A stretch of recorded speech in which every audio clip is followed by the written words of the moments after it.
Hi friends, இந்த video நம்ம என்ன பார்க்க போகிறோம்னா second T20 match India vs England. Date 25 January 7 மணிக்கு மேட்ச் ஸ்டார்ட் ஆயிரும். 6:30க்கு லைனை போகிறோம். சேப்பாக்கில் எம்ஐ சிதம்பரம் ஸ்டேடியமில் தான் இந்த மேட்ச்சை நடத்துகிறாங்க. சேப்பாக்கில் இன்டர்நேஷ்னல் மேட்ச் T20 நடந்து கிட்டத்தட்ட 4-5 வருடம் ஆகுது. ஓடிஐ நடத்தியிருக்காங்க, டெஸ்ட் நடத்தியிருக்காங்க. பட் இன்டர்நேஷ்னல் T20 நடக்கவே இல்லை. ரொம்ப நாளைக்கு அப்புறம் மேட்ச்ன்றது நடத்துகிறாங்க. இந்த கிரவுண்டில் ஐபிஎல் ரெக்கார்ட்ஸ் தான் நம்ம வச்சு கடைசியான நடந்த மேட்சோட ரெக்கார்ட்ஸ்ன்னு நம்ம வந்து பார்க்க முடியும். ஏன்னா இன்டர்நேஷ்னல் T20 ரெக்கார்ட்னு பார்த்தோம்னா 2018 இருக்குது. ஸோ அதை வந்து நம்ம கம்பேர் பண்ணோம்னா ரொம்ப டிஃப்ரெண்ட்டாக இருக்கும்.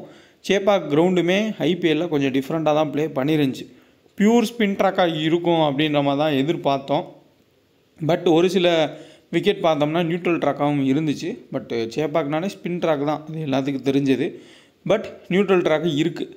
மேபி இந்த மேட்ச்சில் ஸ்பின் ட்ராக்காக மறுபடியும் அந்த நார்மல் சேப்பாக் விக்கெட்டாக இருந்துச்சு அப்படின்னா கண்டிப்பாக அட்வான்டேஜ் வந்து ஸ்பின்னர்ஸுக்கு இருக்கும். அதேமாதிரி செகண்ட் பவுல் பண்ணுற டீமுக்கு கஷ்டமாக இருக்கும். டியூ ஃபேக்டர் அதிகமாக இருக்கிறதுனால பால் grip ஆகாது, பவுலர்ஸ் கஷ்டப்படுவாங்க.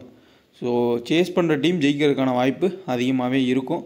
சப்போஸ் இந்தியா டாஸ் வின் பண்ணிட்டாங்க அப்படின்னா ஈஸியாக சேஸ் பண்ணுறதுக்கான சான்ஸ் இருக்கும். அதே இந்தியா செகண்ட் பவுல் பண்ணுறாங்க அப்படின்னா இங்கிலாந்தும் ஹிட் பண்ணுவாங்க. அவங்களுக்கு நல்ல ஹிட்டர்ஸ் வச்சுருக்காங்க. ஒரே மிஸ்டேக்கு, வருண் சக்கரவர்த்தி எப்படி பிக் பண்ணுறதுன்னு அவங்களுக்கு தெரியல. ஸோ க்ளூவே இல்லாமல் ப்ளே பண்ணுறாங்க. வருண் சக்கரவர்த்தியை டீசெண்டாக அட்டாக் பண்ணாமல் ரொட்டேட் பண்ணிட்டாங்கன்னா மற்றவங்கள அடிச்சுக்கலான்னு ஒரு கான்செப்டில் போனாங்கன்னா இந்த மேட்ச் ஒரு நல்ல மேட்சாக நம்ம வந்து எதிர்பார்க்கலாம். டோட்டல் மேட்ச் 140 மேட்ச் நடந்திருக்கு. டொமஸ்டிக்கு இன்டர்நேஷ்னல்னு பார்த்தோம்னா ஒரு 30-40 மேட்ச் கிட்ட 30 மேட்ச்க்குள்ளே நடந்திருக்கும். 66 செகண்டு பேட் பண்ண டீமும் ஃபஸ்ட் பண்ண டீமும் 72 ஜெயிச்சிருக்காங்க. Average 159 run. ஸோ ஆவரேஜோ 150-140 போகும். இல்லை ஸ்பின் ட்ராக் இல்லை, மீடியம் பேஸுக்கும் பேட்டர்ஸுக்கு ஹெல்ப் கிடைக்கக்கூடிய விக்கெட்டாக இருந்துச்சுன்னா அதுக்கேற்ற மாதிரி நம்ம டீம்ன்றதை மேக் பண்ணிக்கலாம். ஏன்னா ஐடியாஸையும் சொல்கிறேன். ஒவ்வொரு மேட்சுக்கான வீடியோஸ்லையும் ஒவ்வொரு முக்கியமான பாயிண்ட்டை போட்டுட்டு தான் இருக்கேன். நோட் பண்ணுறவங்களுக்கு அது ஒர்த்தபுளாக இருக்கும். சிட்னி சிக்ஸஸ் மேட்ச்சில் கூட ஸ்குவாடே வரதுக்கு முன்னாடி ஜேசன் சங்கா ஓப்பனிங் ஆடுவாருன்னு சொல்லி அந்த லைனப்லேயே நான் கொடுத்துருப்பேன். எத்தனை பேர் நோட் பண்ணீங்கன்னு தெரில. அதே மாதிரி ஆடிட்டு இருக்காரு சிறப்பாக. இப்போ நம்ம பார்க்குறது ஐபிஎல் கடைசியாக இந்த கிரவுண்டில் நடந்த மேட்ச். 2 மேட்ச் நடந்திருக்கு லாஸ்ட்டாக இந்த கிரவுண்டில்.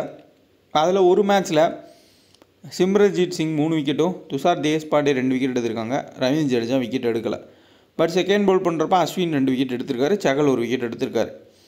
சேம் ராகுல் சகர் 2 விக்கெட்டு, ஹர்ப்ரீத் பிரார் வந்து 2 விக்கெட்டு, சேம் கில்சனு, சிவம் டூபே 1 விக்கெட்டு, சாகுர் தாக்கூர் 1 விக்கெட். இப்படி தான் வந்து போயிருக்கு. ஓவரால் நீங்கள் பார்த்தீங்கன்னா ஸ்பின்னர்ஸ் ப்ளஸ் பேட்டர்ஸ், ரொட்டேட்டிங் பேட்டர்ஸுக்கு நல்ல ஒரு ஹெல்ப் கிடச்சிருக்கு. எந்த மாதிரி பேட்டர்ஸ்னு பார்த்தோம்னா அபிஷேக் சர்மா மாதிரி பேட்டர்ஸ் வந்து பெரிய லெவலில் சக்ஸஸ் ஆகலை. சேப்பாக் விக்கெட்டில் கடைசி நடந்த எந்த ஒரு பெரிய மேட்சஸ்லேயுமே கொஞ்சம் நின்று பாலுக்கு ஏற்ற மாதிரி ஆடக்கூடிய பிளேயர்ஸ்க்கு ஹெல்ப் பண்ணுறது கிடச்சிருக்கு. உங்களுக்கு எக்ஸாம்பிளுக்கு ஒரு திலகர்மாவை பார்க்கலாம். திலகர்மா அடிக்கவும் பார்ப்பார், ரொட்டேட்டும் பண்ணுவார். ரொம்ப எல்லா பாலுமே அடிக்க பார்க்க மாட்டார். சஞ்சு சாம்சனும் அவர் கேம் ஸ்டைலை மாற்றி இந்த கிரவுண்டில் ஆடினா கொஞ்சம் நல்ல ஒரு சப்போர்ட்டுன்றது அவருக்குமே இருக்கும். ஸோ ஸ்பின்னர்ஸையும் கொஞ்சம் மைண்டில் வச்சுக்கோங்க. முக்கியமான பாயிண்ட்ஸாக எடுத்து சொல்கிறேன். ஃபேப்லோன் ஆப்பு இன்ஸ்டால் பண்ணிக்கோங்க. இது வந்து இந்த சிட்னி சிக்ஸஸ் மேட்ச்சுக்கு முன்னாடி நான் ப்ளே பண்ண ஓவரால் எல்லா மேட்சஸும்.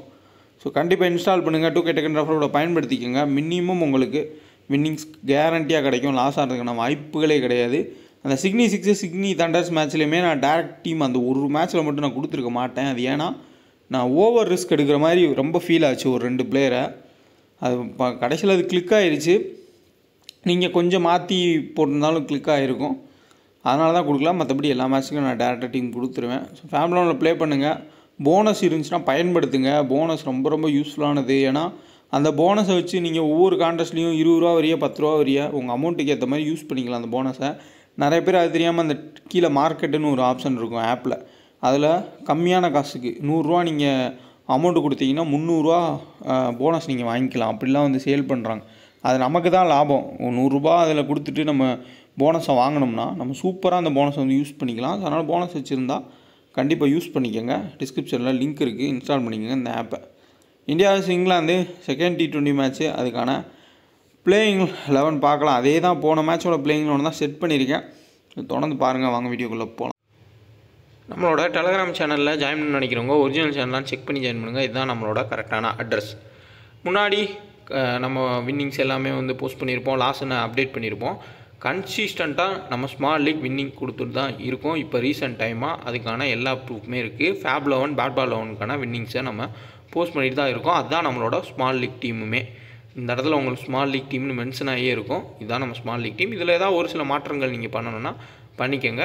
அதையும் வந்து நீங்கள் பார்த்துக்கோங்க. எஸ்ஐடி 20 ALT 20 BBL எல்லாமே வின்னிங் கொடுத்துருக்கோம். அதேமாதிரி உமன்ஸ் மேட்ச்சுக்கும் கொடுத்துருக்கோம். கண்டிப்பாக இந்த வின்னிங்கிறது அப்படியே கொண்டு போவோம்.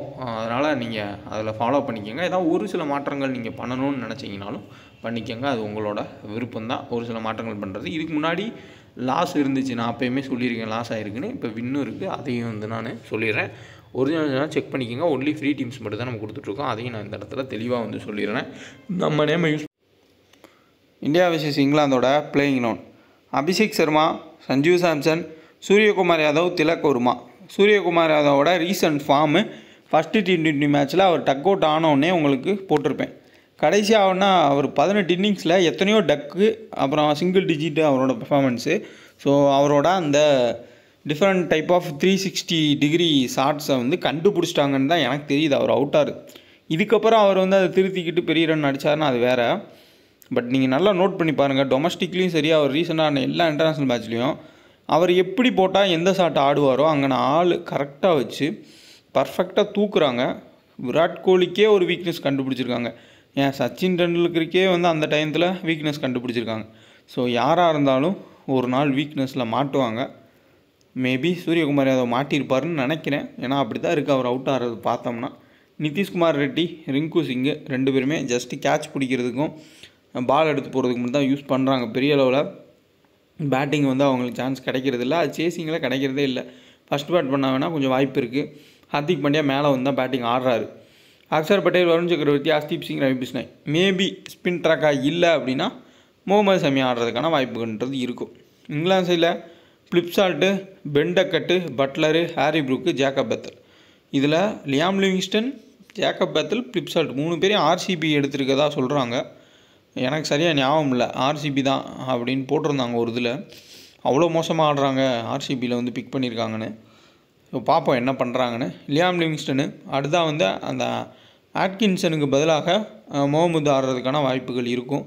ஆடல் Rashid, Jofra Archer, Mark Wood, Jamie Overton. So நான் முன்னாடியே சொல்லியிருப்பேன் ஃபஸ்ட்டு T20 மேட்ச்லேயும் நீங்கள் பிபிஎல்லில் பார்க்குறப்போ ஜிமி ஓவர்டன் அப்படியே அக்ரெசிவாக 4 ஓவர் பவுல் பண்ணுவார், 3 விக்கெட் எடுப்பார். அதேமாதிரி பேட்டிங் வந்தால் ஒரு 30-40 அடிப்பார் அப்படின்னு.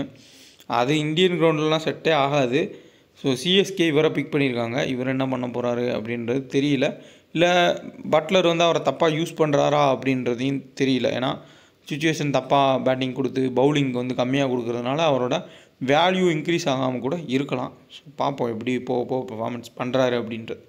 ஸோ இப்போ கீ பிளேயர்ஸ்னு நம்ம வந்து பார்த்துடலாம். கீ பிளேயர்ஸ்னால் low percentage players. So low percentage பிளேயர்ஸில் கண்டிப்பாக ஃபஸ்ட்டு பேட் பண்ணால் நிதிஷ்குமார் ரெட்டி யாருமே எடுக்க போகிறதில்ல. ரிங்கு கூட நம்ம வேணாம். நிதிஷ்குமார் ரெட்டி யாரும் எடுக்க மாட்டாங்க. சப்போஸ் ஃபஸ்ட்டு பேட் பண்ணி அபிஷேக் சர்மா நல்ல பயங்கரமான பேட்டிங் விக்கெட்னா அடிப்பார். ஓரளவுக்கு கஷ்டமான விக்கெட்னா டக் அவுட்டு இல்லை ஒரு 10 ரனில் அவுட் ஆகக்கூடிய பிளேயர் தான். சப்போஸ் அவுட் ஆகிட்டார் அப்படின்னா பேட்டிங் நிதிஷ்குமார் ரெட்டிக்கு வரும். அப்போ அவர் ட்ரிப் கார்ட் பிக்காக மாறுவார். அதே நிதிஷ்குமார் ரெட்டி ஸ்லோயர் பால்ஸும் கட்டர்ஸும் போடக்கூடியவர். இந்த விக்கெட்டில் ஒரு சாகுல் தாக்கூர், துஷார் தேஷ்பாண்டே இந்த மாதிரி ஸ்லோவாக போடக்கூடியவங்க நிறையவே ஹெல்ப் பண்ணுறதை எடுத்திருக்காங்க. ஸோ நம்ம அப்போ இருந்து பார்த்துருக்கோம் ஐபிஎல்லில். அந்த மாதிரி ஒரு சூழ்நிலை வருதுன்னா நிதிஷ்குமார் ரெட்டிக்கு 2 ஓவர் கொடுப்பாங்க. ஒரு 2 கேட்ச்சு, ஒரு 20 ரன்னு, அதுக்கப்புறம் ஒரு விக்கெட் எடுத்துட்டாருன்னா சரியான பாயிண்ட்ஸ் போவார். அதனால் கண்டிப்பாக ஒர்த்தபிள் ஒரு பிளேயராக மாறுவார் ஃபஸ்ட்டு பேட்டிங்னா. ஸோ அதனால் அதை நோட் பண்ணிக்கோங்க. நிதிஷ்குமார் ரெட்டி ஃபஸ்ட் பேட்டிங்னா எடுங்க ஜிஎல்ல. சேம் பவுலிங் கான்செப்டில் ரவி பிஷ்னாயை நிறைய பேர் ட்ராப் பண்ணுவாங்க. பட் இந்த விக்கெட் எப்படி ஸ்லோவாக தான் இருக்கும், ஸ்பின்னர் ஹெல்ப் பண்ணுறது கிடைக்கும். அதனால் ரவி பிஷ்னாயை மோஸ்ட்லி எடுத்துக்கிறது தான் பெட்டரு இந்த மாதிரி விக்கெட்ஸில். அதுவும் செகண்ட் பவுல் பண்ணால் கண்டிப்பாக ரவி பிஷ்னாயை எடுத்துக்கோங்க. ஏன்னா செகண்ட் பவுல் பண்ணுறப்போ எப்படியும் வருண் சக்கரவர்த்தியை பார்த்தாடினா கூட ரவி பிஷ்னாய்க்கு விக்கெட் கிடைக்க வாய்ப்புகள் இருக்கும். யாருக்காவது ஒரு ஸ்பின்னருக்கு ஹையஸ்ட் விக்கெட் கிடைக்கும். Axar Patel batting plus bowling minimum 1 or 2 wickets எடுத்துட்டார். ஜேக்கப் பெத்தலை தவிர்த்து மீது எல்லாமே ரைட் ஹேண்டர் இருக்கிறதுனால அவருக்கு அட்வான்டேஜாக போகுது. மேலே பெண்டக்கட்டும் பெரிய அளவில் பர்ஃபார்மன்ஸ் இல்லை.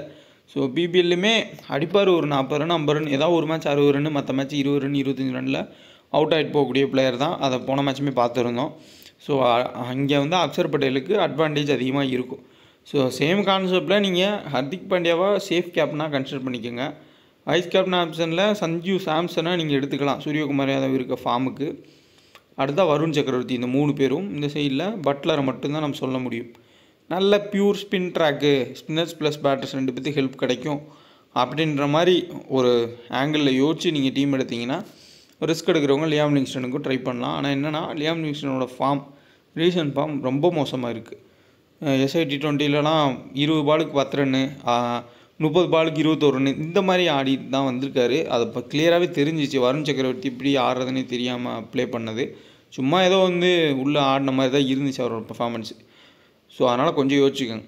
மற்றபடி இந்த விக்கெட்டு கண்டிப்பாக ஸ்லோவாக இருக்கும் அப்படின்னு ஒரு நம்பிக்கை இருக்குது. அப்படி ஸ்லோவாக இருந்து ஸ்பின்னுக்கு ஹெல்ப் பண்ணுற மாதிரி இருந்துச்சுன்னா நிதிஷ்குமார் ரெட்டி ஒரு ஓவர் 2 ஓவர் செகண்ட் பவுல் பண்ணலாம்.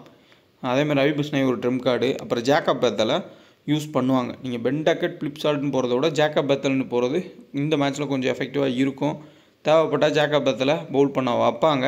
லெஃப்ட் ஹேண்டர்ஸ் இல்லை அப்படின்னா, இப்போ அபிஷேக் சர்மா அவுட் ஆகி மிடில் வந்துச்சு அப்படின்னா யூஸ் பண்ணலாம். ஆனால் என்ன ஒரு ப்ராப்ளம்னா இந்தியா கரெக்டாக செட் பண்ணியிருக்காங்க.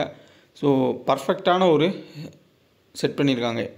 கண்டிப்பாக அபிஷேக் சர்மா, அதுக்கப்புறம் திலக் வர்மா ஒரு லெஃப்ட் ஹேண்டர், ரிங்கு சிங்கு, அக்ஷர் பட்டேல்னு ரைட்டு லெஃப்ட்னு மாறி வரப்போ ஜேக்கப் பேத்தலுக்கு ஓவர் கொடுக்குறது கொஞ்சம் வாய்ப்புன்றது குறைவு தான். ஏன்னா லியாம் லிவிங்ஸ்டன் உங்களுக்கு ரைட் ஹேண்ட் பேட்டருக்கு லெக் ஸ்பின்னும் லெஃப்ட் ஹேண்ட் பேட்டருக்கு ஆஃப் ஸ்பின்னும் போடுவார். அதனால் மோஸ்ட்லி லியாம் லிவிங்ஸ்டனை தான் யூஸ் பண்ணுவாங்க. ஏதோ ஒரு லக் இருந்துச்சு அப்படின்னா ஒரு 2 விக்கெட் எடுத்து ஒரு ஃபார்முக்கு திரும்பினாருன்னா நல்ல ஒரு ஆப்ஷனாக இருப்பார். ட்ரம் கார்டு பிக்காக நம்ம பார்க்கலாம். ஹாரி ப்ரூக்கு நம்ம காலங்காலமாக பார்த்துட்டு இருக்கதான் 10 ரன் 15 ரன் அடிப்பார். அதுக்கப்புறம் எப்படி அடிக்கிறதுனே தெரியாமல் அவுட் ஆகிட்டு போவார். ஆனால் அவரை ஐபிஎல்லில் எப்போயுமே அதிக காசுக்கு எடுத்துக்கிட்டே தான் இருப்பாங்க. அது கண்டினியூவாக நடந்துட்டு தான் இருக்குது. Jofra Archer worth. ஸோ எப்படினாலும் எந்த கிரவுண்டாக இருந்தாலும் எந்த விக்கெட்டாக இருந்தாலும் மினிமம் 1 or 2 விக்கெட்ஸ் எடுக்கக்கூடிய பிளேயரு. சாலிடான ஒரு பிக்கு. கண்டிப்பாக நம்ம கேப்டனைஸ் கேப்டனாக கூட அவரை ட்ரை பண்ணிக்கலாம். ஸோ டிஃபரன்ஷியலாக நீங்கள் ஹை ரிஸ்க் எடுத்து கேப்டனைஸ் கேப்டன் ட்ரை பண்ணணும், ஒரு டிஃப்ரெண்ட்டாக ட்ரை பண்ணால் சூரியகுமார் யாதவ் ட்ரை பண்ணுங்கள். தொடர்ச்சியாக அவுட் ஆகக்கூடிய ஒரு பிளேயரு திடீர்னு ஃபார்முக்கு வந்தாலும் வரலாம். ஆனால் இந்த கிரவுண்டில் அவ்வளோ தூரம் அவர் ஃபார்முக்கு வருவாரான்ற ஒரு கொஸ்டின் மார்க் இருக்குது. சேம் நிறைய பேர் யோசிப்பீங்க அபிஷேக் சர்மா இந்த சைடில் ஜோஃப்ரா ஆர்ச்சரோ மார்க்கெட்டோ தூக்கிடுவாங்க அப்படின்னு. அவர் அவுட்டே ஆனாலும் விக்கெட் வந்து ஸ்லோ விக்கெட்டாக போச்சு அப்படின்னா கண்டிப்பாக அபிஷேக் சர்மாவுக்கு ஓவர்ஸ் கொடுக்க வாய்ப்புகள் இருக்கும். ஸோ டபுள் ஆப்ஷனாக மாறுவார்.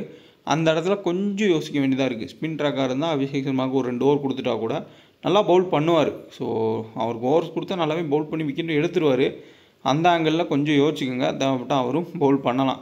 மொத்தமாக ஹர்திக் பாண்டியாவோட ஓவர்ஸு, ஹர்தீப் சிங்கோட ஓவர்ஸை கூட குறைச்சிட்டு இருக்க எல்லா ஸ்பின்னர்ஸை வச்சு ரொட்டேட் பண்ணாலும் பண்ணுறதுக்கு வாய்ப்புகள் இருக்கும். So best captain Sanju Samson backup இருக்குது. விக்கெட் கீப்பிங்னு 36 பாயிண்ட்ஸ் எடுத்தார் போன மேட்ச்சு. யோசிச்சுக்கோங்க. ஹர்திக் பாண்டியா ரொம்ப சேஃபு. வருண் சக்கரவர்த்தி, பட்லர் இந்த 4 பேர். 5வது ஆப்ஷனாக லியாம் லிவிங்ஸ்டன். அதுக்கப்புறமா நீங்கள் ஆர்ச்சரு, இங்கே சூரியகுமார் யாதவ்னு ட்ரை பண்ணுங்கள்.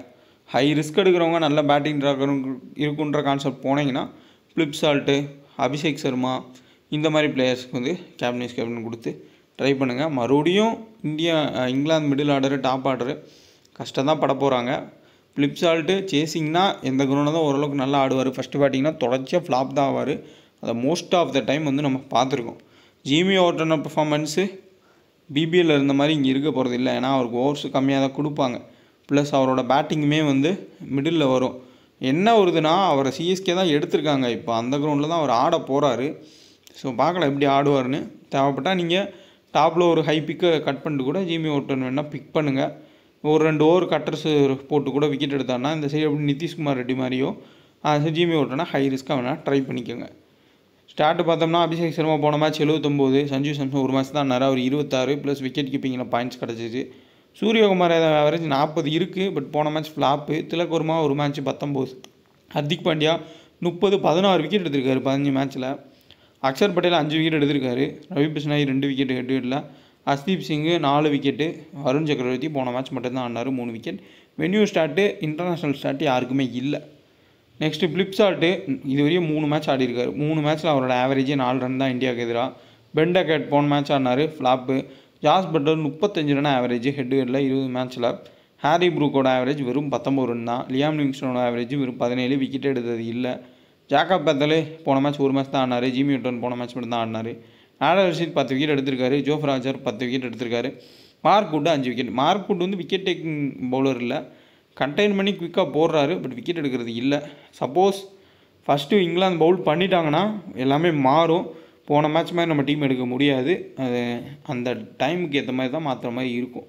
Hardik Pandya, Varun Chakravarthy captain, vice captain, Arshdeep Singh, Axar Patel, Jofra Archer, Liam Livingstone, Tilak Varma, Suryakumar Yadav, Sanju Samson. Phil Salt சேசிங்னா எடுத்துக்கோங்க, விக்கெட் கீப்பிங் பேக்கப் இருக்குன்ற கான்செப்டில். அப்படி இல்லைனா அவரை கட் பண்ணிட்டு ஜாக்கப் பெத்தலோ அப்படி இல்லாட்டி அபிஷேக் சர்மாவோ எடுத்துக்கிறது பெட்டர். குபேரா ஃபேண்டசி ஆப்பு இன்ஸ்டால் பண்ணிங்க, டிஸ்கிரிப்ஷன் லிங்க் இருக்குது. ஜஸ்ட் ஒரு பிளேயரை நீங்கள் செலக்ட் பண்ணி ஃபேண்டசி ப்ளே பண்ணலாம். சூப்பராக இருக்கும். டியோன்ற ஆப்ஷன் மூலிமா ப்ளே பண்ணுறது கன்சிஸ்டண்ட்டாக கரெக்டாக யோசிச்சு ப்ளே பண்ணிங்கன்னா கிளிக் ஆகும். Next Suryakumar Yadav captain, Axar Patel vice captain. So Varun சக்கரவர்த்தியை பார்த்து ஆடிடுவாங்க. பிஸ்னா இல்லை அக்ஷர் பட்டேலுக்கு விக்கெட் விழுன்ற கான்செப்ட் போனீங்கன்னா எடுத்துக்கோங்க. லோ பர்சன்டேஜ் பிக்கான Nitish Kumar Reddy, Jamie Overton, Rinku Singh, Jacob பெத்தலுக்குள்ளே யாராவது 2 பேர்த்த உங்கள் டீம்ஸில் நீங்கள் ஆட் பண்ணிக்கிறது ரொம்ப லோ பர்சன்டேஜ் பட் கிளிக்கான ஹை பாயிண்ட்ஸ் கிடைக்கக்கூடிய பிளேயர்ஸாக இருப்பாங்க. ஆட் பண்ணிக்கோங்க. ஸோ வீடியோ தான் லைக் பண்ணுங்கள். ஏதாவது டவுட்னா கமெண்ட் பண்ணுங்கள். முடிஞ்ச அளவுக்கு எல்லா மேட்ச்சுக்கும் டீம்ன்றது நான் ப்ளே பண்ணுற டீம்ஸ் கொடுக்குறேன். அப்படி நான் டீம் கொடுக்குறேன்னா நீங்கள் ஓன் டீமில் ப்ளே பண்ணிக்கோங்க. கரெக்டான டெலகிராமை மட்டும் பார்த்து ஜாயின் பண்ணிக்கோங்க. டிஸ்கிரிப்ஷன் லிங்க் இருக்குது.